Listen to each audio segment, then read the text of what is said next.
বাংলাদেশের নাস্তিকদের গডফাদার নাম হলো মুরগি চূড়া শাহরিয়ার কবির। নাম কি? কথা কয় না, মুরগি চূড়া, মুরগি চোর না কইলে তারা চেনে না। নাম কি? জোরে কয় না, শাহরিয়ার কবিরের পক্ষে কেউ আছেন? মুরগি চূড়া শাহরিয়ার কবির আজ কিছুক্ষণ আগে বক্তৃতা দিছে মাদ্রাসা বন্ধ করে দিতে হবে, কারণ কওমিয়া মাদ্রাসাতে জাফরুল্লাহ স্যারের কোনো বই নাই। আর কলজার ভিতর লাগছে এই মুরগি চূড়া শাহরিয়ার কবির, জাফর ইকবাল এবং নিজুম মজুমদার, এরা সব চারজ সন্তান। ঠিক কিনা জোরে কর।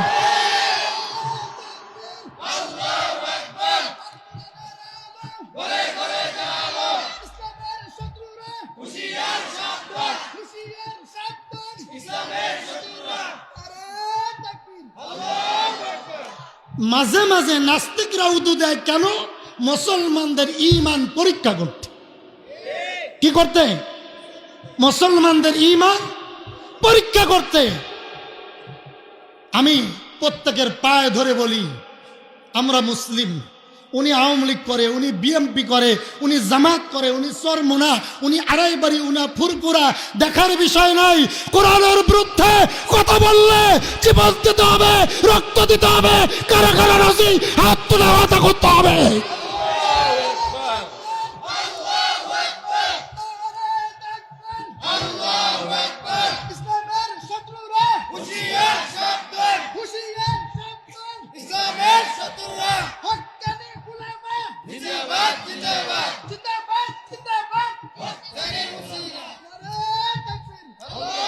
বন্ধু, আমি আপনাদের একটা হাদিস শোনাই। রসুল বলেছে, আমার দিকে চান, আমার দিকে চান। রসুল বলেছে, ওয়াইজা কানা উমুরুকুম শিরারুকুম ওয়া আগনিয়াকুম বুখালাউকুম উমুরুকুম ইলা নিসাইকুম।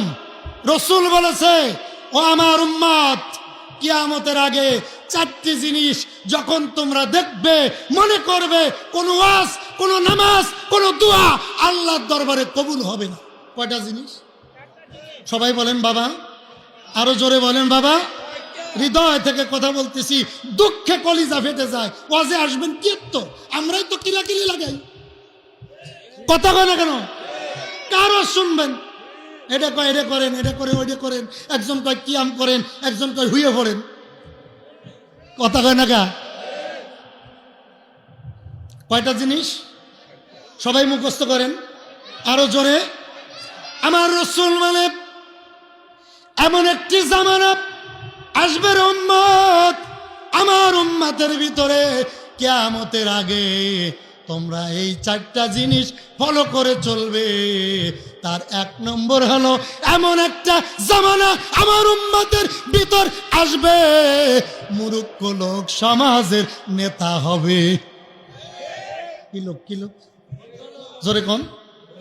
স্কুলের শিক্ষকের দাম নাই, মসজিদের ইমাম দরবারে আসলে কমিটি বলে, হুজুর পরের বাড়ি খাইয়ে আপনার কি দরকার, মসজিদে যান। দরবারে আপনার দরকার নাই, মেম্বার দরবারে দরকার নাই। ওই বল্টু মিয়া জীবনে স্কুলে পড়ে নাই, মাদ্রাসায় পড়ে নাই। বল্টু যদি দরবারে না থাকে, দরবার বন্ধ, কারণ বল্টু হলো এমপি সাহেবের সামসা। ঠিক কি জোরে কও?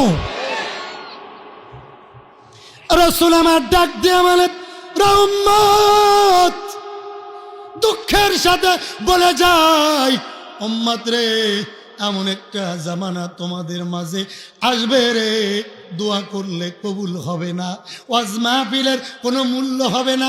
দেখলেন না একটু আগে গজল গাচ্ছে, হক্কানি বাতিলের বিরুদ্ধে গজল, আবু জাহেলের উতবা সাহেবের বিরুদ্ধে গজল। আমার এক চাচা কয়, খেচুড়ি খাইব কে? কথা কয় না, তুমি যে গজল মারো, খেচুড়ি খাইব কে? খেচুড়ি খাইতে হইছে। এই তো ইসলাম। আজকে যদি তাবারুক না থাকতো, খুদার কসম এত লোক এখনো থাকতো না। মাপ চাই, কষ্ট পাইয়েন না যে হুজুর তাবারুকের বিরুদ্ধে করলেন না, খাওয়ার দরকার আছে, জমে না। কথা কয়, বিরিয়ানি না দিলে জমে না। এটাই তো ইসলাম। আমার রাসূল বলে উম্মত ভালো করে বুঝো, এমন জামানা আসবে শিক্ষিত লোকের দাম কমে যাবে, মুরব্বীদের দাম কমে যাবে, আলেমদের মূল্য কমে যাবে, মূর্খ লোক সমাজের নেতা হবে, 500 টাকার নোট দিলে বিচার ঘুরে যাবে। কথা বললে কেন? কয় নাম্বার? কয় নাম্বার কইলাম? 1 নাম্বার। কয় নাম্বার মনে আছে তো? আরো কয় নাম্বার আছে? সবাই মনে রাখবেন কিন্তু। আমার আর দাওয়াত দিবিনি জীবনে যাতে না দেস, এই কথা কন, কথা কন না কা। নাম্বার 2, আমার রাসূল বলে উম্মত এমন একটি জামানা আসবে ধনী ব্যক্তিরা যাকাত দেবে না, দান করবে না, তারা বেশি বেশি খারাপ কাজে টাকা ব্যয় করবে আর বেশি বেশি সুদে টাকা লাগাবে। আপনাদের এলাকায় সুদ নাই? সুদ খাওয়া সুন্নাতে মুআক্কাদা। নাউজুবিল্লাহ কইল না রে, নাউজুবিল্লাহ কইল না রে। সুদ খাওয়া কি হারাম? আরো জোরে হারাম। সুদে টাকা লাগাবে, খারাপ কাজে টাকা ব্যয় করবে। গতদিন আমার প্রথম মাহফিল ছিল বাতাকান্দি, আবার দেখলাম পাশেই বাতাকান্দি গরুর বাজারে এমন একটা গান, মহাউরুস শরীফ আইসে মমতাজ। প্রধান বক্তা কি কি লেখছে? আজকে আসছে কাজল দেওয়ান। গেটে কি লেখছে ভাই? গেটে কি লেখছে? মহা পবিত্র, আর কথা কয় না, উরুস মুবারক। প্রধান বক্তা আন্তর্জাতিক খ্যাতি সম্পন্ন, বিয়ের আগে বাচ্চা হইছে মমতাজের খালতো বোন পরিমণি। আবার উপরে লেখছে কি? মহা, আরে কথা কয় না, মহা উরুস মুবারক। তার মানে পায়খানা দলা করে উপরে লেখছে 1 নম্বর বগুড়ার দই। গরিপুর বাজারে নিচে 1 ডাকে বিক্রি হয়ে গেছে, কারণ বগুড়ার দই তো মজা। ভিতরে কি? ভিতরে কি?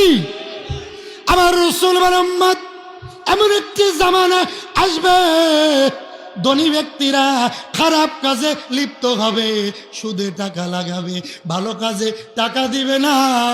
মাহফিলের জন্য গেলে কয় কোনো মাহফিলের দরকার কি? কথা কন, কোনো ওয়াজের দরকার কি? কাজল দেওয়ান রান শরীয়ত মারুফাত মোল্লায় কি জানে? নাউজুবিল্লাহ কোন। আমার রাসূল দুঃখ করে বলে, রে উম্মত 3 নম্বরে এমন একটা জামানা আসবে রে, শতকরা 80টা করে জিনা শুরু হবে। হচ্ছে না? 3 বাচ্চার মাও অবিবাহিত পুরুষের লগে ভাইগে যায়, এমন নাই? তা যাইতো না কেতো। মুরব্বী ছেলে আলো 4টা, কয়টা? জোরে কোন? কয় ছেলে আপনার? 1 ছেলে। মনে করেন 4 ছেলে। কয় ছেলে? 1 ছেলে জাপান, 1 ছেলে আফগানিস্তান, 1 ছেলে সৌদি আরব, আর 1 ছেলে বাড়িতে আছে গরিপুর কলেজে পড়ে। কথা বুঝছেন? এই 3 ছেলে বিদেশ। এই কয়দিন আগে 3য় ছেলেটা বিয়ে করে 2 মাস ছুটিতে গেছে, 7 বছর ধরে আসে না। এখন এই 3 বৌমার দায়িত্ব ওনার ছোট ছেলে নিছে। আপনারা বোঝেন না? বোঝেন।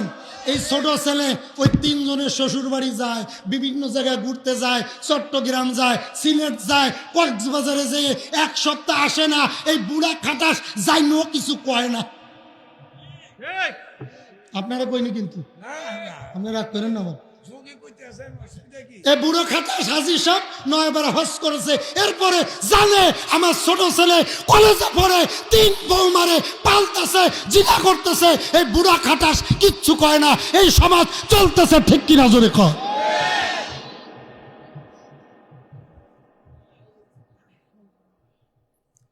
আমার রাসূল গভীর দুঃখ করে চোখের পানি ছেড়ে ডাক দিয়ে বলে, উম্মত এমন একটা জামানা আসবে 80টা ঘরে শতকরা 80 ঘরে জিনা শুরু হবে।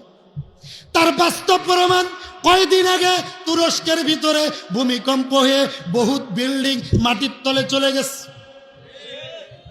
আপনাদেরকে বলি, আপনাদের পাশেই তো ইসাপুর গ্রাম।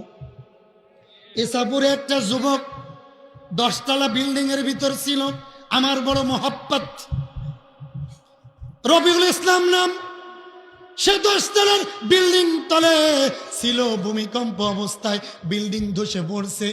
ওই বিল্ডিং এর ভিতরে 700 লোক ছিল, মাত্র 4 জন বেঁচে আছে, তার ভিতর ইসাপুরের ছেলেটা। আল্লাহু আকবার। 4 দিন পরে উদ্ধার কর্মীরা উদ্ধার করেছে, তার হাতও ভাঙ্গে নাই, পাও ভাঙ্গে নাই। আমাকে গত রাত্রে টেলিফোন করছে আর কেঁদে কেঁদে বলছে, হুজুর বিল্ডিং এর যে দেওয়ালটা আর একটা দেওয়ালের পরে পরে ভেঙ্গে এভাবে খুঁটির মতো লেগে আছে, ওই পায়ার তলে 10 হাতের মতো জায়গা ছিল। আল্লাহর রহমতে ওইখানে আমি আর একটা বাচ্চা ছিলাম। হুজুর আমার মন বলল, আমার আল্লাহ নিজের হাতে আমার জীবন দিছে।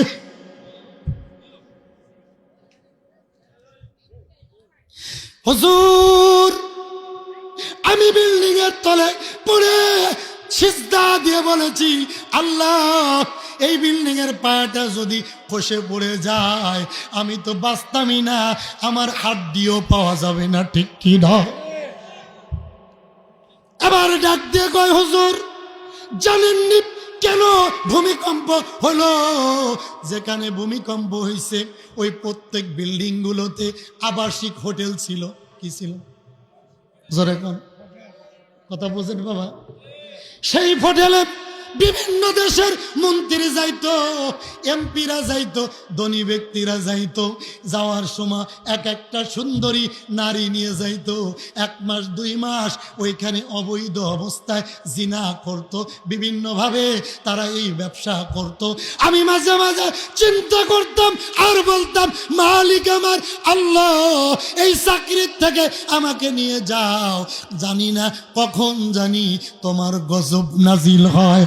আমার আল্লাহ সূরা রুমের 41 নাম্বার আয়াতে ওয়াজ করেছে। কত নাম্বার?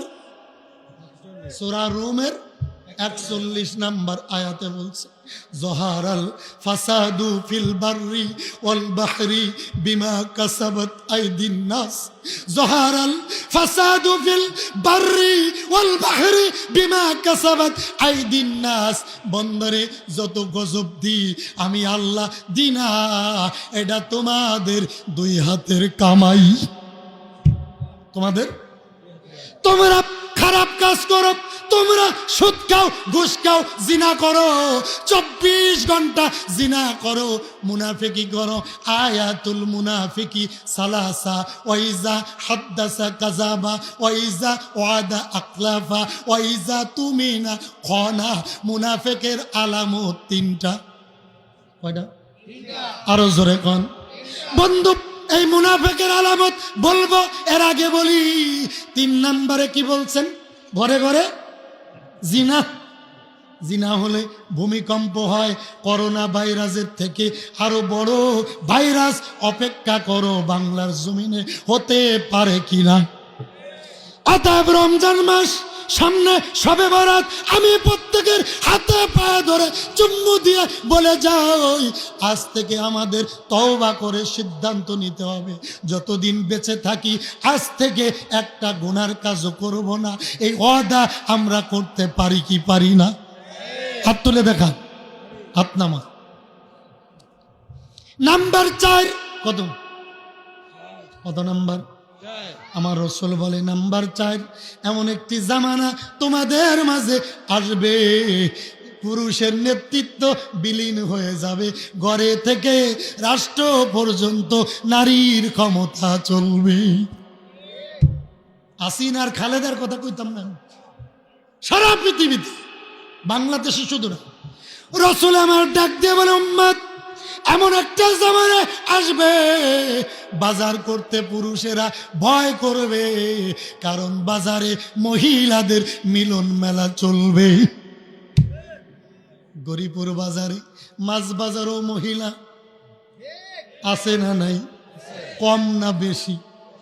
আজ থেকে 10 বছর আগে মহিলারা যদি রাস্তায় একটা পুরুষ দেখতো, লজ্জায় ঘুমটা দিয়ে বাগান ভাঙ্গে পালাইতো, বাঁশবাগানে চলে যাইতো। পুরুষ যাওয়ার পরে রাস্তায় উঠতো, লজ্জায় রাস্তায় উঠতো না।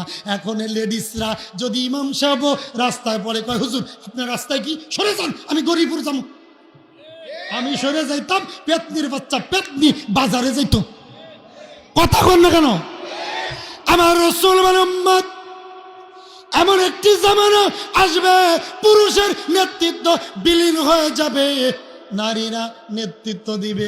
আপনার এবার মিলান, আমার আর আপনার ঘরে যে নারী আছে, আমাদের স্ত্রী 900 টাকা দিয়ে কাপড় কিনে যদি আনেন, পছন্দ হয় না, কয়টা মাত্র 300 টাকা নিছে। কথা কন? আপনি আমি রাগ করে বললাম, যা আমি আর বাজার ঘাটে যাইতাম না, আগামী বাজার থেকে তুই বাজার করে আনিস। মহিলা আবার মনে মনে কয়, এটার লেগেই তো কইছিলাম, কারণ বাজারে যাওয়ার লাইসেন্স দিয়ে দিছি। এতদিন তো একটু ভয়ে ভয়ে যাইতো, এখন রাগ করে কইছি, যা, যেহেতু তোর কাপড় পছন্দ হয় না, আগামী বাজার থেকে আমি আর বাজারে তুই যাস। মনে মনে কয়, এতনে কায়দা হইছি, বাজারে যাওয়ার ভিসা লাগাই দিছি। কতক্ষণ না কেন? রাসূল আমার ডাক দিয়ে বলে, রে উম্মত, ঘরের নারী তোমার কথা শুনবে না। এটা নারীদের দোষ না, এটা কিয়ামতের আলামতের আগের ঘটনা। ঠিক কিনা জোরে কোন? এবার মিলান, আমাদের প্রধানমন্ত্রী নারী, বিরোধী দল। আরে কত কপাল পোড়া জাত আমরা বাঙালি। শিরিন শারমিন স্পিকার, এটা নারী। আপনি যে দল করে এমপি হন না কেন, শিরিন শারমিনের অনুমতি না নিয়ে তুমি বেটাগিরি চলতো না। কথা কয় না রে? আচ্ছা, আপনি সংসদ সদস্য, আপনি স্পিকারের অনুমতি না নিয়ে কথা কইতে পারবেন? চাপার দাঁত খুলে দিব। কথা কয় না কেন? আরে আল্লাহ রাসূল বলেন, আল্লাহ বলেছেন নারীদের অর্ধেক জ্ঞান দিছি পুরুষের তুলনায়। কিন্তু বাংলাদেশের আজকে দেখেন শিক্ষামন্ত্রী নারী, কি যার কারণে শিক্ষামন্ত্রী নারী হওয়ার কারণে বইয়ের ভিতর বানরের ছবি, ইন্দুরের ছবি, আর গীতার ছবি, আর মূর্তির ছবি পাওয়া যায়। জোরে বলেন ঠিক কিনা? বানরের ছবি, আর মানুষ বলে হয়েছে বানর থেকে। এ জাতি, কোরআন খুলে দেখো, সূরা নিসার প্রথম থেকেই শুরু। কত থেকে? সূরা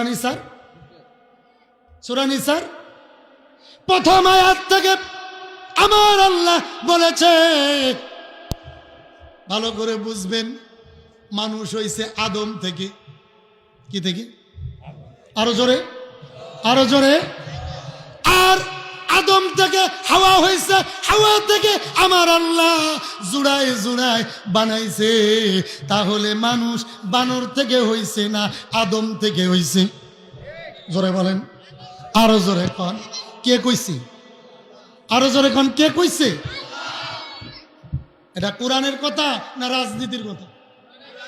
জোরে কথা কন। যারা কোরআন বোঝে না, আমাদের ঐক্যতা রাজনীতির কথা বলে বলে, তাদের কপালে জুতা ছাড়া কিছু জটবে না। ঠিক কিনা জোরে কন? সূরা নিসা কোন সূরা? জোরে কন। আমার আল্লাহ বলছেন মানুষদেরকে বানাইছি আদম থেকে। আর আমি বলছি, ওয়াইজ ক্বালা রাব্বুকা লিল মালাইকাতি ইন্নী জাইলুম ফিল আরদি খলিফা। আমি যখন ফেরেশতাদেরকে ডেকে মিটিং করলাম, কি করলাম? দরবার করলাম। ফেরেশতাকে বললাম, ওয়াইদ ক্বালা রাব্বুকা লিল মালাইকাতি ইন্নী জাইলুম ফিল আরদি খলিফা। এ ফেরেশতারা, আমি আল্লাহ নিয়ত করছি দুনিয়ার জমিনে খলিফা বানাবো, মানুষ বানাবো। তোমরা কি কও? তোমরা কি বলো? তোমরা কি বলো? তখন ফেরেশতারা বলছে, ক্বালু আতাজআলু ফিহা মাই ইউফসিদু ফিহা ওয়া ইয়াসফিকুদ দিমা। নাহনু নুসাব্বিহু বিহামদিকা নুকাদ্দিসু লাক ক্বালা ইন্নী আ'লামু মা লা তা'লামুন। জোরে কোন আল্লাহু আকবার। কথা শুনতেছেন ভাই? কোরআন দিয়ে কথা হবে, আর অল্প সময় কথা বলবো। প্রথম বলছেন আমি নিয়ত করছি মানুষ বানাবো। ফেরেশতারা কয় মানুষ বানায় না, এরা মারামারি করবে, কাটাকাটি করবে, রাহাজানি করবে, ধর্ষণ করবে, মাহফিলের ভিতরে ডিভাইডেড সৃষ্টি করবে, উহাবি, চুন্নি, খারেজি, আলিয়া, কওমিয়া এটা নিয়ে দ্বন্দ্ব করবে। ওদেরকে বানানোর দরকার নাই। আমার আল্লাহ বলে ইন্নী আ'লামু মা লা তা'লামুন, আমি আল্লাহ যা জানি তোমরা তা জানো না। জোরে কোন সুবহানাল্লাহ।